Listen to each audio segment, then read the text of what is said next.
आदाब। JKS news के उर्दू खबरनामे में आपका खैर मकदम। मैं हूं आपके साथ आलम खान हिकला। खबरों पर आगे बढ़ने से कबल आइए नजर डालते हैं इस वक्त की हेडलाइंस पर। जम्मू कश्मीर में असेंबली इंतखाबात के लिए तीसरे मरहले की नोटिफिकेशन आज हुई जारी। 40 असेंबली हलकों में 1 अक्टूबर को डाले जाएंगे वोट। दूसरे मरहले के तहत कागजात नामजदगी दाखिल करने के आखिरी दिन आज बड़ी तादाद में रहनुमाओं ने दायर की पर्चाएं नामजदगियां। कल नामजदगियों की जाएगी पड़ताल।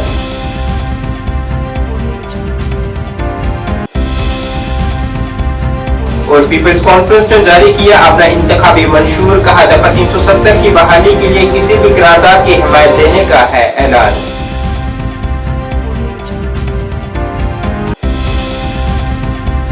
और जम्मू के बाहू प्लाजा गुप्ता टावर में पेश आया आतशबाजी का वाक़ा। फायर टेंडर और पुलिस की बर्वक्त कार्रवाई से एक बड़े नुकसान को किया गया नाकाम।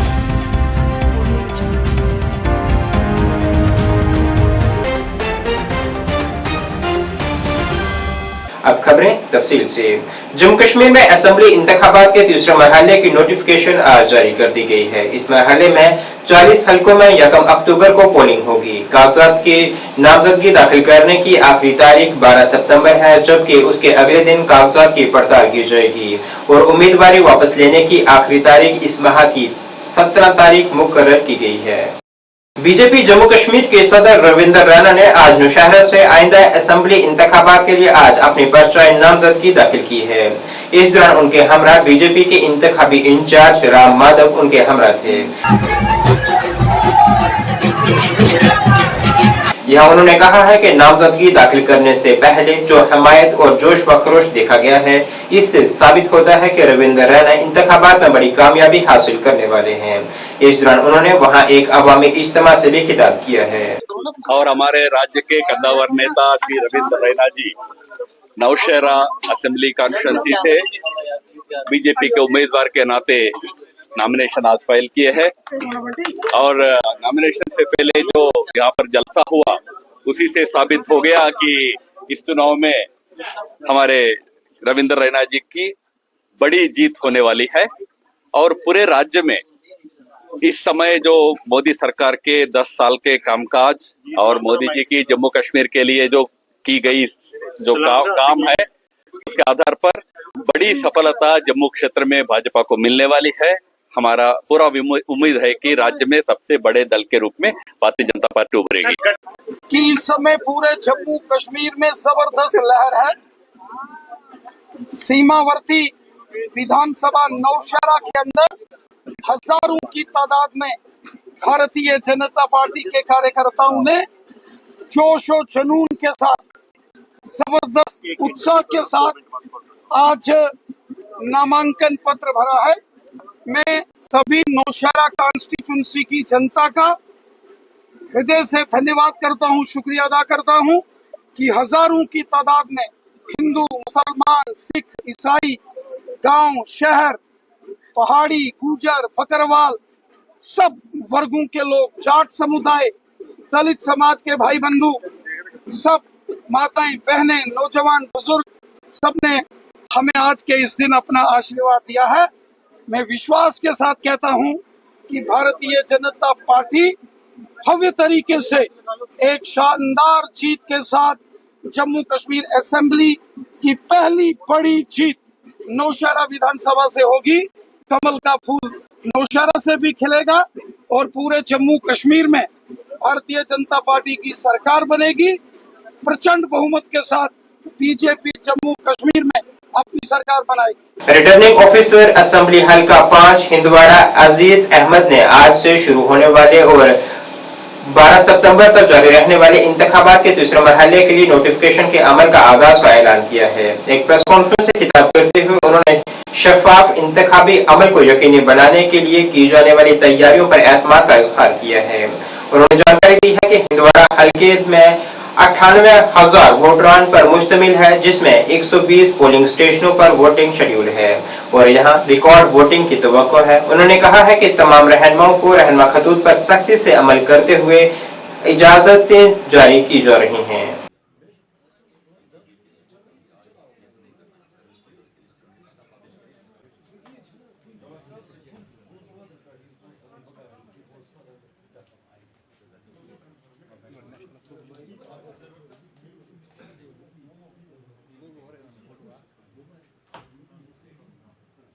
सबको पता है कि आज जो 5 सितंबर है, थर्ड फेज के लिए जो इलेक्शन है उसके लिए नोटिफिकेशन जारी करनी थी। हमने भी अपने असेंबली हल्का इंतखाब जो 5 हंदवाड़ा है उसके लिए आज 11 बजे नोटिफिकेशन जारी कर दिया है।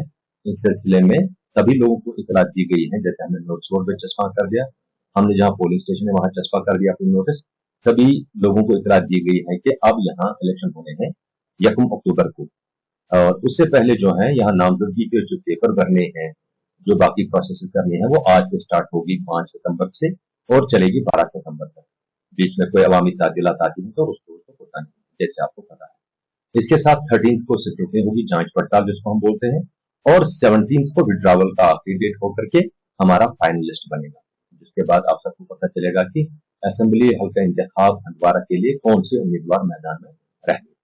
जो आज हमारा प्रोसेस नोटिफिकेशन था वो बहुत खूबी अंजाम दिया गया। अवामी लोगों तक ये बात पहुंचाना हमें जरूरी है कि इस असेंबली हल्के के लिए भी नोटिफिकेशन जारी हो गया थर्ड जो है, और लोग फॉर्म भर सकते हैं, फॉर्म ले सकते हैं पहले यहाँ से, और उसमें चेक लिस्ट है वो हम दे देंगे। और जिस किसी भी तरह की फैसिलिटेशन नुमाइंदगान जो मुख्तलिफ जमातों पार्टियों के होंगे वो फैसिलिटेशन सेंटर खोले गए हैं, हमारे यहाँ भी खोला गया है, और उसमें हम लोग उनको फैसिलिटेट करेंगे कि कैसे किस तरह से कहाँ कहाँ टेक्निकल पॉइंट्स पे वो कैसे भरनी है चीजें। वो सारे सेट हमारे मौजूद हैं और हम उम्मीद करते हैं कि एक अच्छा पोल होगा और एक अच्छा कॉन्टेस्ट होगा, डिस्प्यूटेड कॉन्टेस्ट होगा, पुरअमन कॉन्टेस्ट होगा। जैसे कि हमने देखा कि हमें एजाज ये हासिल है कि लास्ट में हमारी पार्लियामेंट्री जो इलेक्शन लास्ट हुए पिछले 2 महीने में, 2 महीने पहले, तो उसमें हमारी परसेंटेज 72.05 रही थी। तो अब की बार हम उम्मीद करेंगे कि हम आप सबका भी ये होगा, हम सब भी कोशिश कर रहे हैं कि 80-85 तक पहुंचना चाहिए। लोगों को जो आना चाहिए, वोट डालने चाहिए, अपने अवामी नुमाइंदे असेंबली में भेजने चाहिए। ये जो तमाम दिन जो खुले दिन हैं 5 से 12 तक, उसमें 11 बजे से 3 बजे तक फॉर्म दिए जाएंगे। उसके बाद फॉर्म की जांच पड़ताल वगैरह होती रहेगी। 3 बजे के बाद कोई फॉर्म नहीं लिया जाएगा। सुरनकोट असेंबली हल्के से नेशनल कॉन्फ्रेंस और कांग्रेस के उम्मीदवार मोहम्मद शाहनवाज चौधरी ने हल्का सुरनकोट से अपने कागजात नामजदगी दाखिल किए हैं। यहां उनके हमरा बड़ी तादाद में उनके हमायती मौजूद रहे। सुरनकोट असेंबली हल्के का मुकाबला काफी अहम है, क्योंकि यहां शाहनवाज चौधरी का मुकाबला बीजेपी उम्मीदवार मुश्ताक बुखारी, नेशनल कॉन्फ्रेंस के बागी रहनुमा चौधरी मोहम्मद अकरम और बीजेपी के बागी रहनुमा सुहेल मलिक से है।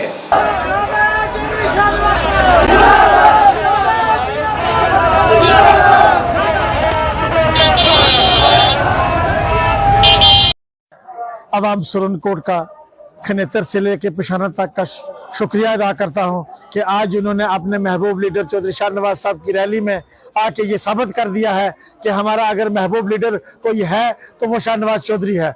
आने वाले वक्त में इंशाल्लाह जिस तरीके से आपने देखा है, जिस तरीके से आपने कवरेज की है कि शाहनवाज चौधरी ने आज ये साबित कर दिया है कि वो गुज्जर पहाड़ी सबका, कश्मीरी, जो भी हिंदू मुस्लिम सबका जो है वो लीडर जो है वो चौधरी शाहनवाज है। शुक्रिया अदा करता हूँ।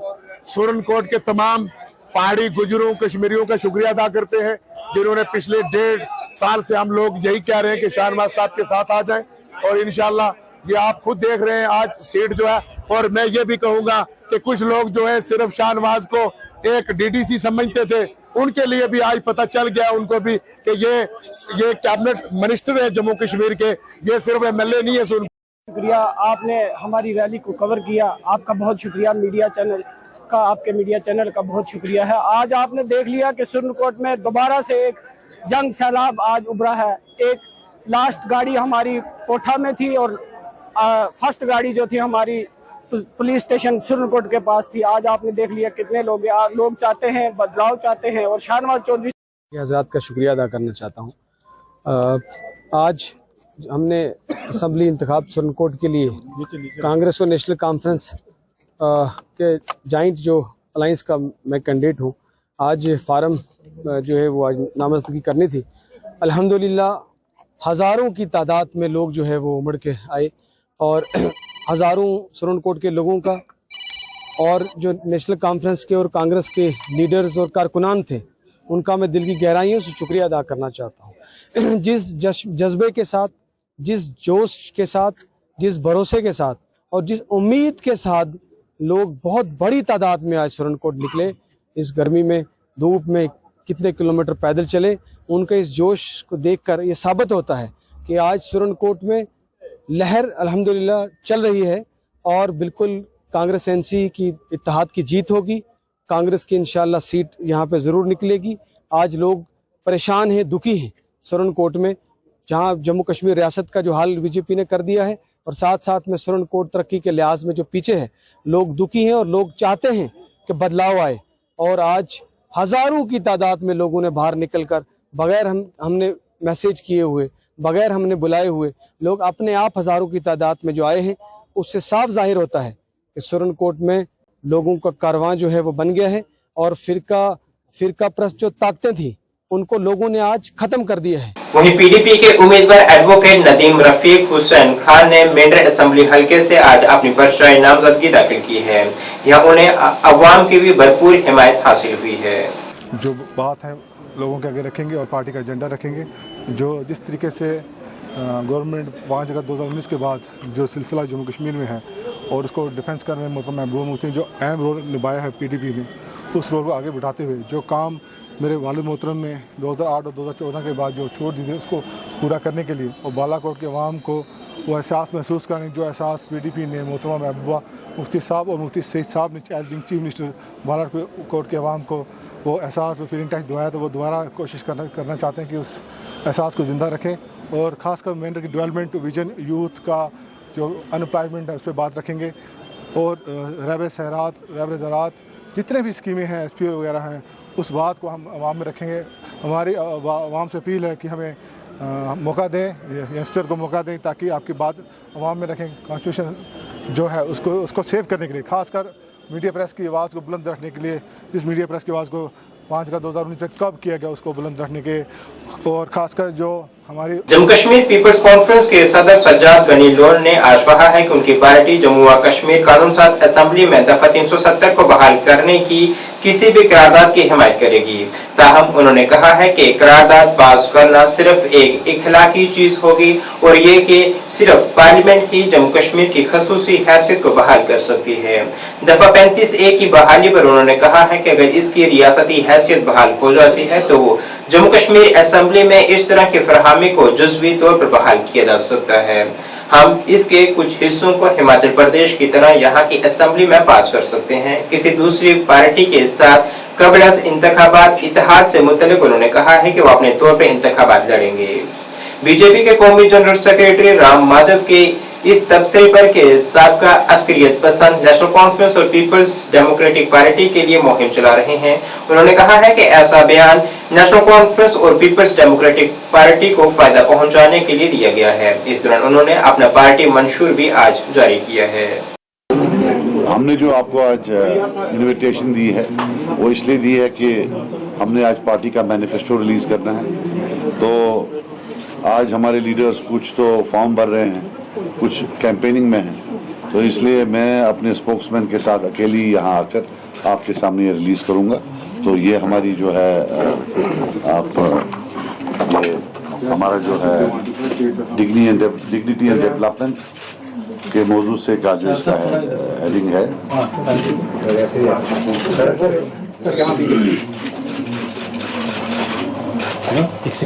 को मिलेगी, ये बुकलेट मिलेगी तो पीडीएफ भी मिलेगी। तो इसमें हमने मेरी तरफ से एक फॉरवर्ड भी है अबाउट द प्रेजेंट सर्कमस्टांसेस, कैसे 2019 के बाद हमें डिसएम्पावर किया गया टोटली पॉलिटिकली। हाउ बेटा आप प्लीज चुप कर लो, अगर नहीं है प्रॉब्लम बंद कर। Why you talking? How from being one of the most politically empowered state in the country, we have been relegated to a UT. We have been stripped of Article 370, Article 35A. और कैसे पिछले 5 साल में जम्मू कश्मीर के जो बाशिंदे हैं, बिलखुसूस कश्मीर के, उनको कैसे एक म्यूटेड बाईस्टैंडर बना के रखा गया, कैसे एडमिनिस्ट्रेटिव जॉब्स में, पुलिस की जॉब्स में, हर जगह उनको क्राउड आउट किया गया है। उसमें हमने पूरा लिखा है। हमने लिखा है कि we will fight for the restoration of article 370, article 35A. We don't believe that this is the end of the story. इंशाल्लाह a day will come when good old days will come back, and we'll have federal powers at par with Article 370 and Article 35A. Resolution of Kashmir issue का हम बोलते हैं कि conflicts पर से रिजॉल्वेबल नहीं होते हैं। कश्मीर इशू को रिजॉल्व करने के लिए सॉल्यूशंस की कोई डर्थ नहीं है। It is the lack of leadership, it's the lack of statesmanship, especially in India and Pakistan. The day two statesmen sit in India, in Islamabad and in New Delhi, they will resolve it. जब तक leadership नहीं होगी, resolve नहीं होगा। हमारा जो ये 70 साल कर्ज है, जिसका सबसे बड़ा जो इम्पैक्ट है, नेगेटिव इम्पैक्ट कश्मीरीज पर है, ये लैक ऑफ लीडरशिप की तरफ। So this is the resolution which we resolve and we will try to present in the assembly. Then another resolution will be probe into rigging of 1987 elections. हमारा ये कोई, it is not our intention to make 87 an election issue. मगर 87 की rigging के बाद violence I और जितने भी पॉलिटिकल प्रिजनर्स आज हैं, चाहे कोई भी, चाहे किसी को उम्र कैद लगी हो और सरकार फिर फांसी की सजा के लिए कोर्ट के पास गई हो, या जो बाकी हैं 35 साल, 40 साल, 42 साल, अनएंडिंग जेल टर्म्स, और ये हंड्रेड्स ऑफ देम, जब तक इसमें एक जुडिशियल कमीशन ना बैठे और जब तक ये पूरा प्रूव ना किया जाए, या जब तक वो कमीशन की फाइंडिंग्स में ये पता ना चले कि कैसे 87। मेंढर से साबिक़ एमएलए और नेशनल कॉन्फ्रेंस के रहनुमा जावेद अहमद राना ने मेंढर असेंबली हलके से नेशनल कॉन्फ्रेंस उम्मीदवार के तौर पर आज पर्चा नामजदगी दाखिल किया है और यहां अवाम की जानिब से उन्हें भरपूर हिमायत देने के लिए उनका शुक्रिया भी अदा किया गया है और साथ ही उन्होंने अवाम से अपील की है कि वो अपना वोट का सही इस्तेमाल करें। यहाँ पहुंचे हैं मोहतरमा परवीन सरवर साहिबा, ये प्रदेश कांग्रेस की सेक्रेटरी है, वो भी यहाँ पहुंचे। और इंडिया अलायंस मुश्तरका तौर पे हम यहाँ जंग लड़ रहे हैं, ये सियासी जंग, और इंशाअल्लाह ताला हम यहाँ से स्वीप करेंगे। और मैं समझता हूँ कि जो ये लोगों का प्यार, लोगों का मोहब्बत, यहाँ की जो पिछले मैंने 2002 से लेके आखिरी जो मेरा टेन्योर था एज एमएलए, एज एमएलसी, जो मैंने काम किया, लोगों का एक कॉन्फिडेंस जीतने की मैंने कोशिश की और आज मुझे पता चला कि इंशाअल्लाह लोग विश्वास करते हैं। और मैं ये यकीन दिलाता हूँ अवाम अन्नास को कि मैं इससे भी ज़्यादा मेहनत से काम करूँगा अगर मुझे मैंडेट मिलता है, इंशाअल्लाह ताला मिलेगा भी। और मैं ये वादाबंद हूँ कि जो हमारा मंशूर है, जिसके लिए मैंने हमेशा लड़ा है कि पीर पंजाल को एक एडमिनिस्ट्रेटिव डिवीज़न, एक सूबा हो, यहाँ पीर पंजाल की अलग से पार्लियामेंट्री सीट हो और यहाँ मेंढर में डिस्ट्रिक्ट हो, और उस जब सूबा बनेगा तो उसमें हमारे बाकी यहाँ के जो रजौरी पुंछ में हमारे जो इजला बनने हैं वो भी बन पाएंगे। जम्मू कश्मीर बैंक सुंबल ब्रांच के खिलाफ आज वहां के मकामी लोगों की जानिब से एक एहतजाज किया गया है, जिसमें उनका इल्जाम था कि यहां ब्रांच ने उनकी इजाजत के बगैर कर्जे जारी किए हैं और उन्हें कर्जों के हवाले से मालूमात फराहम करने में भी नाकाम है। उन्होंने इस मामले में मौसर जवाब तलब किया है।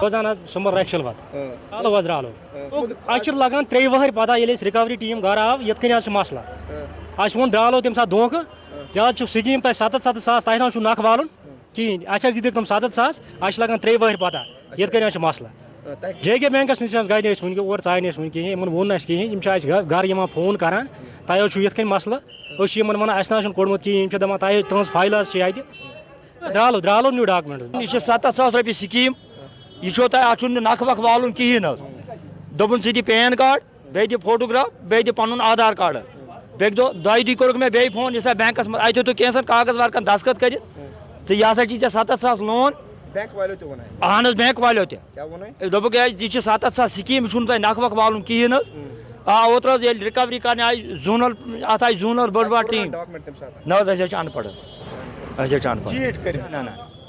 ना बिल्कुल नहीं पाई असली दोद वनो पे दलील क्या ये JK बैंक बांडीपुरा पे अजस पे हाजिन पे शादीपुरा तलरजू यम तथ एरिया मज JK बैंक अच द्राल द्रालो वर एंट्री गसान अकिस अगर इंसानस लोन कड़न गो वो प्रोजेक्ट रिपोर्ट अमिस क्या प्रोजेक्ट त्रावन अमिस त्राउन मिक्सर शाटरिंग, अमिस त्राउन घर फर्द काम, अमिस दुकानदारी, तम प्रोविजन, तम खतर डॉक्यूमेंट्स, मगर तुम वो उन कूत साज बाश पान मिलित उमन अंदन अकाउंटन तम पोस त्रावान, तम त्रावान डीलर सदिस अकाउंटस, पे हावान डीलरस पोस पानस, यमन वन तुम गवर्नमेंट स्कीम 7-7 सास, वन द्राय 46 केस नहीं, बहुत सना वरी हंद गुल गंडित रिक्वेस्ट करान, तुम दियो पन्न JK बैंकन नजर अकाउंट तुम मा छो लोन कड़मित, तकरीबन कड़मित लोनस मे बासान मेन अंदाज मसल लोनस 50 सास कड़मित। साबिक BDC चेयरमैन और बुद्धल असेंबली हल्के से नेशनल कॉन्फ्रेंस उम्मीदवार जावेद इकबाल चौधरी ने आज कोटरंगा में वाक़ा रिटर्निंग ऑफिसर के दफ्तर में बाज़ाब्ता तौर पर अपने कागजात नामजदगी दाखिल किए हैं।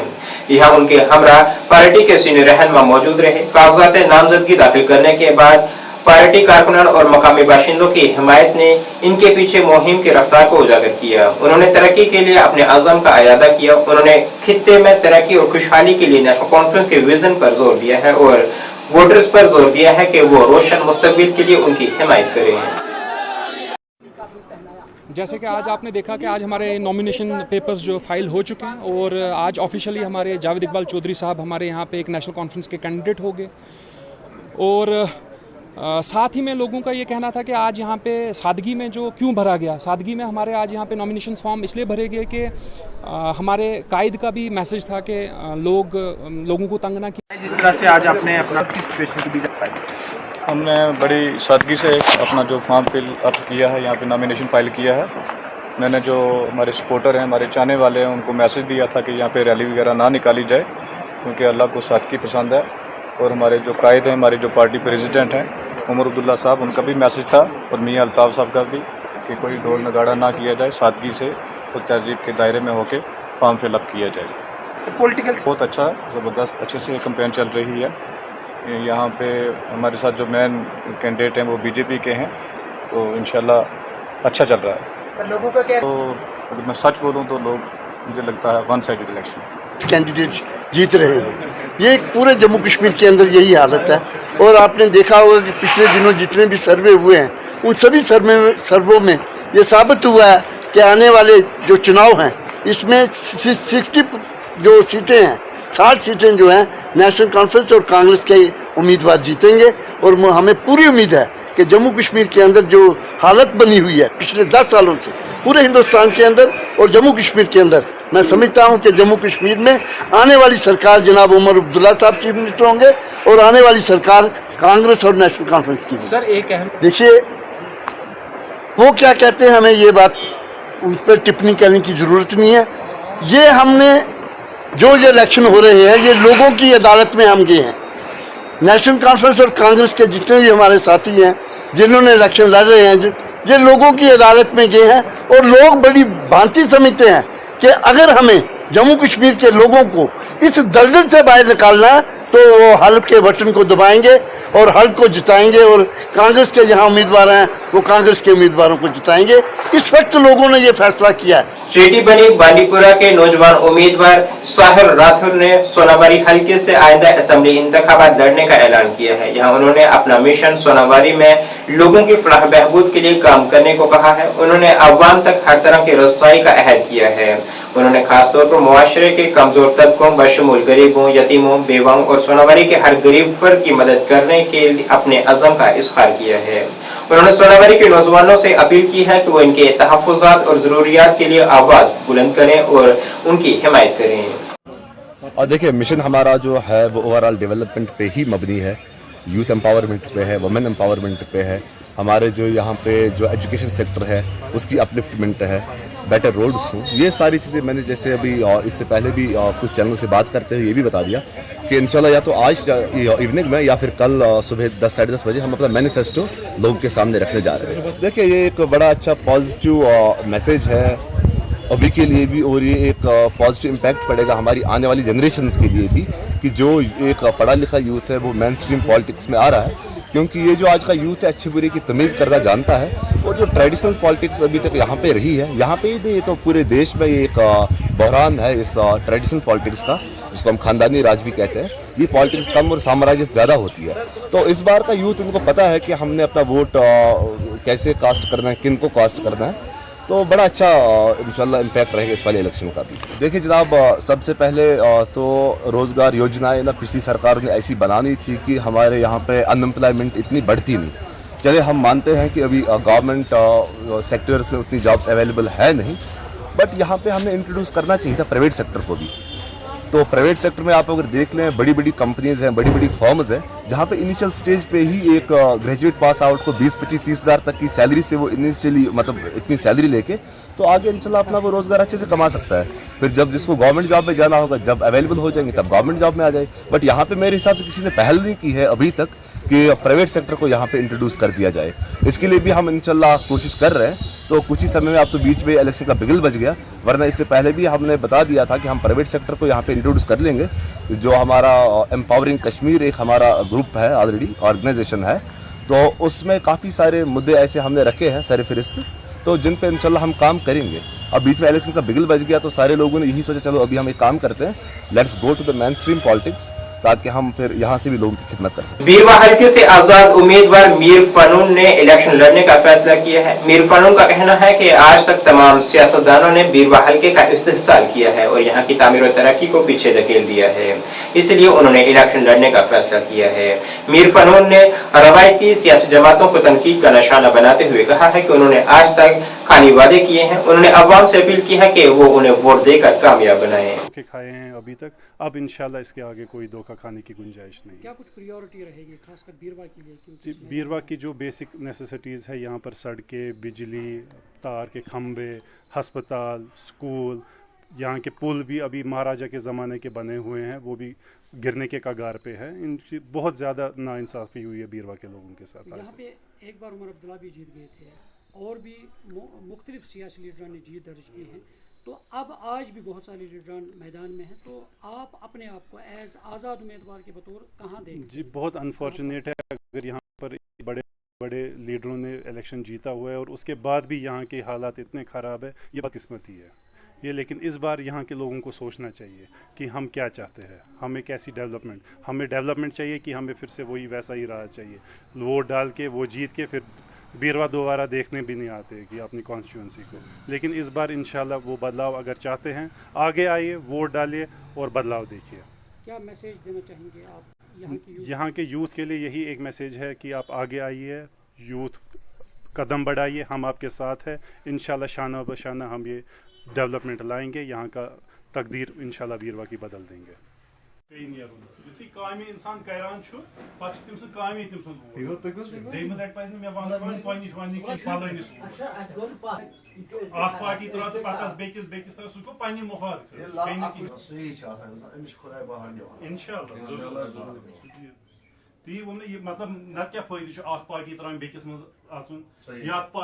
जम्मू कश्मीर अपनी पार्टी के सदर सैयद मोहम्मद अल्ताफ बुखारी ने अपने आबाई हल्का चन्नापुरा में अपनी इंतखाबी मुहिम को जारी रखा है।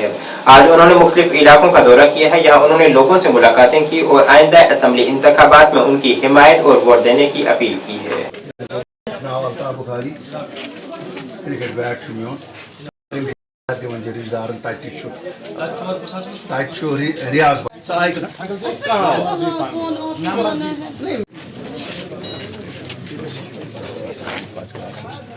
आप मत जाओ।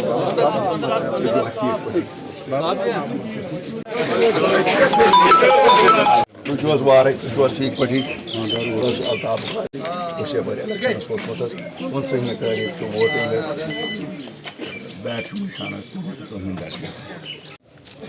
बैट पे बटन दबाइए और हमें भारी अक्सरियत से कामयाब करिए। लोगों का कैसा रिस्पांस आ रहा है? अल्हम्दुलिल्लाह अच्छा रिस्पांस है लोगों। छानापुरा कॉन्स्टिट्यूंसी की बात करें तो कैसा कंपटीशन लग रहा है इस बार? कंपटीशन तो बहुत है, ऐसे कौन कहता है कंपटीशन नहीं है, कंपटीशन बहुत है। क्या आपको लगता है इस बार अल्ताफ बुखारी जो है इस सीट पे जीत जाएंगे? मुझे लगता है इंशाल्लाह अल्लाह के फजल से, लोगों की मदद से काफ़ी सारी सीटों पे अपनी पार्टी जीतेगी।